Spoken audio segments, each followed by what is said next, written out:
খবর 24 সাথে আপনাকে স্বাগত। নতুন নতুন খবর জানার জন্য আমাদের চ্যানেলে চোখ রাখুন। নমস্কার দর্শক বন্ধুরা, খবর 24 সাথে আপনাকে স্বাগত। হাতে আর বেশি সময় নেই, তার আগে শেষ মুহূর্তে প্রচারে ব্যস্ত প্রতিটি রাজনৈতিক দলের প্রার্থী। বাদ গেলেন না হুগলি লোকসভা কেন্দ্রের তৃণমূলের তারকা প্রার্থী রচনা বন্দ্যোপাধ্যায়।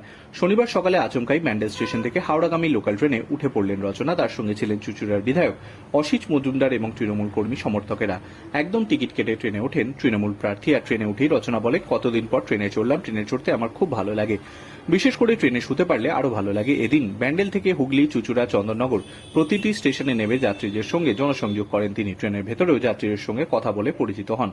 রচনা জানান তিনি রোড শো করছেন, তবে তার রোড শোতে অনেকেই উপস্থিত থাকতে পারেননি। অভিনেত্রী বলেন, হয়তো যারা চাকরি করেন, কলকাতায় যান, হুগলির ভোটার, তারা থাকতে পারেন না, তাই তাদের সঙ্গে দেখা করতেই ট্রেনের স্টেশনে জনসংযোগ করলাম। তিনি আরো বলেন, আমার ইচ্ছা ছিল ট্রেন যাত্রীদের সঙ্গে দেখা করি, আমার ইচ্ছা ছিল সবার কাছে পৌঁছানোর চেষ্টা করলাম সকলের সঙ্গে দেখা করার।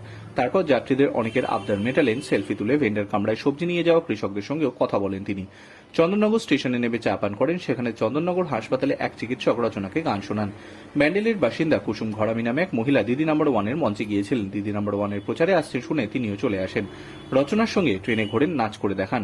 এর আগে হুগলির বিজেপি প্রার্থী লকেট চট্টোপাধ্যায় লোকাল ট্রেনে জনসংযোগ করেছিলেন। রচনা সেই প্রসঙ্গে বলেন, উনি নিজের মতন করছে, আমি আমার মতো, আমি তো গঙ্গা আরতি করেছি, লকেট গঙ্গায় নৌকা নিয়ে প্রচার করছে। ব্যুরো রিপোর্ট, খবর 24 ইন্টু 7।